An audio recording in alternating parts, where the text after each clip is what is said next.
महापंडित एवं विद्वान अष्टावक्र की बुद्धिमत्ता से आप सभी लोग परिचित होंगे।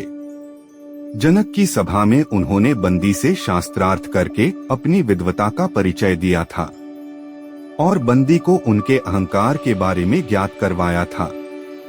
उन्हीं के द्वारा रचित महागीता का यहाँ पहला अध्याय प्रस्तुत है। आपकी सरलता और आसानी के लिए हमने यहाँ पर अष्टावक्र गीता के श्लोक संस्कृत के साथ साथ हिंदी में प्रकाशित किए हैं, जिससे आपको अध्ययन करने में आसानी हो। अष्टावक्र गीता पहला अध्याय। आप सुन रहे हैं भारतीय संस्कृति के माध्यम से जनक उवाच कथं ज्ञानम वाप्नोति कथं मुक्तिर्भविष्यति वैराग्य च कथं प्राप्त मेतद ब्रूहि मम प्रभो। वयोवृद्ध राजा जनक बालक अष्टावक्र से पूछते हैं, हे प्रभु, ज्ञान की प्राप्ति कैसे होती है, मुक्ति कैसे प्राप्त होती है, वैराग्य कैसे प्राप्त किया जाता है, ये सब मुझे बताएं। अष्टावक्र उवाच मुक्तिमिच्छसि चेत्तात विषयान विश्वत्यज क्षमार्जव दयातोष सत्यं पीयूषवद्भज। श्री अष्टावक्र उत्तर देते हैं, यदि आप मुक्ति चाहते हैं तो अपने मन से विषयों वस्तुओं के उपभोग की इच्छा को विष की तरह त्याग दीजिए। क्षमा, सरलता, दया, संतोष तथा सत्य का अमृत की तरह सेवन कीजिए। न पृथ्वी न जलन नाग्निर्न वायुर्द्यौन वा भवान एषा साक्षिणमात्मानं चिद्रूपं विद्धि मुक्ते। आप न पृथ्वी हैं, न जल, न अग्नि, न वायु अथवा आकाश ही हैं। मुक्ति के लिए इन तत्वों के साक्षी चैतन्य रूप आत्मा को जानिए। यदि देह पृथक कृत्य चिति विश्रामे तिष्ठसि अधुनैव सुखी शांतो बंधमुक्तो भविष्यसि। यदि आप स्वयं को इस शरीर से अलग करके चेतना में विश्राम करें तो तत्काल ही सुख, शांति और बंधन मुक्त अवस्था को प्राप्त होंगे। आप ब्राह्मण आदि सभी जातियों अथवा ब्रह्मचर्य आदि सभी आश्रमों से परे हैं तथा आँखों से दिखाई न पड़ने वाले हैं। आप निर्लिप्त, निराकार और इस विश्व के साक्षी हैं, ऐसा जानकर सुखी हो जाएं। धर्माधर्मो सुखं दुखं मानसानि न ते विभो न कर्तासि न भोक्तासि मुक्त एवासि सर्वदा। धर्म अधर्म सुख दुख मस्तिष्क से जुड़े हैं, सर्वव्यापक आप से नहीं। न आप करने वाले हैं और न भोगने वाले हैं, आप सदा मुक्त ही हैं।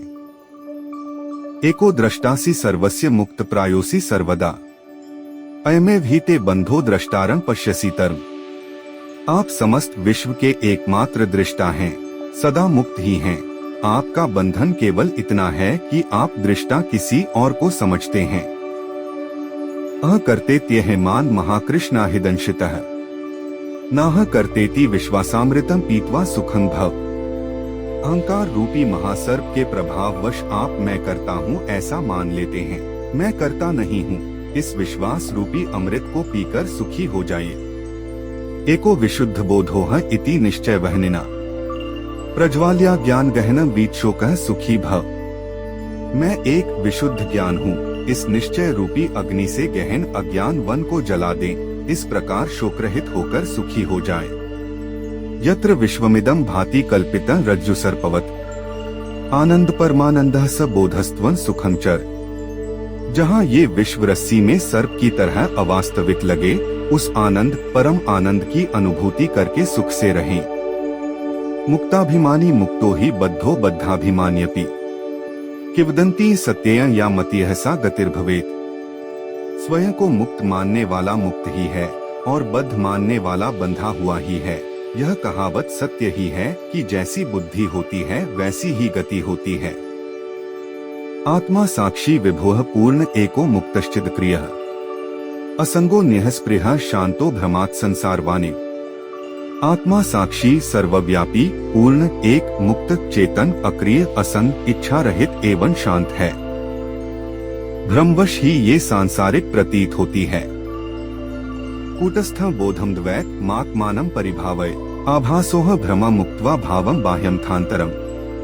अपरिवर्तनीय चेतन व अद्वैत आत्मा का चिंतन करें और मैं के भ्रम रूपी आभास से मुक्त होकर बाह्य विश्व की अपने अंदर ही भावना करें। देहाभिमान पाशेन चिरं बद्धोसी पुत्रक बोधोह ज्ञान खंगेन तन निष्कृत्य सुखी भव। हे पुत्र, बहुत समय से आप मैं शरीर हूँ इस भाव बंधन से बंधे हैं। स्वयं को अनुभव कर ज्ञान रूपी तलवार से इस बंधन को काटकर सुखी हो जाएं। निःसंगो निष्क्रियोऽसि त्वं स्वप्रकाशो निरंजनः अयमेव हि ते बंधः समाधिन्नुतिष्ठति। आप असंग, अक्रिय, स्वयं प्रकाशवान तथा सर्वथा दोष मुक्त हैं। आपका ध्यान द्वारा मस्तिष्क को शांत रखने का प्रयत्न ही बंधन है। त्वया व्याप्तमिदं विश्वं त्वयि प्रोतं यथार्थतः शुद्ध बुद्ध स्वरूपस्त्वं गमः क्षुद्रचित्तता। यह विश्व तुम्हारे द्वारा व्याप्त किया हुआ है, वास्तव में तुमने इसे व्याप्त किया हुआ है। तुम शुद्ध और ज्ञान स्वरूप हो, छोटेपन की भावना से ग्रस्त मत हो। निरपेक्षो निर्विकारो निर्भरः शीतलाशयः अगाध बुद्धिरक शुद्धो भव चिन्मात्र वासन। आप इच्छा रहित, विकार रहित, घन, ठोस, शीतलता के धाम, अगाध बुद्धिमान हैं। शांत होकर केवल चैतन्य की इच्छा वाले हो जाइए। साकारमनृतं विद्धि निराकारं तु निश्चलम् एतत् तत्वोपदेशेन न पुनर्भव संभव। आकार को असत्य जानकर निराकार को ही चिरस्थायी मानिए। इस तत्व को समझ लेने के बाद पुनः जन्म लेना संभव नहीं है। यथैवादर्श मध्यस्थे रूपेणतः परितस्तु सः तथैवास्मिन् शरीरेणतः परितः परमेश्वरः। जिस प्रकार दर्पण में प्रतिबिंबित रूप उसके अंदर भी है और बाहर भी, उसी प्रकार परमात्मा इस शरीर के भीतर भी निवास करता है और उसके बाहर भी एकं सर्वगतं व्योम बहिरंतर यथा घटे नित्य निरंतरम ब्रह्मा सर्वभूत गणे तथा। जिस प्रकार एक ही आकाश पात्र के भीतर और बाहर व्याप्त है, उसी प्रकार शाश्वत और सतत परमात्मा समस्त प्राणियों में विद्यमान है। कहा जाता है कि अष्टावक्र द्वारा रचित महागीता का एक श्लोक 1000 माणिकों की तुलना में भी बहुत अमूल्य है, क्योंकि अष्टावक्र गीता के श्लोकों में गागर में सागर भरने जैसा बताया गया है। आप इसका दूसरा अध्याय सुनना चाहते हैं तो कमेंट कीजिए। मिलते हैं एक और वीडियो के साथ।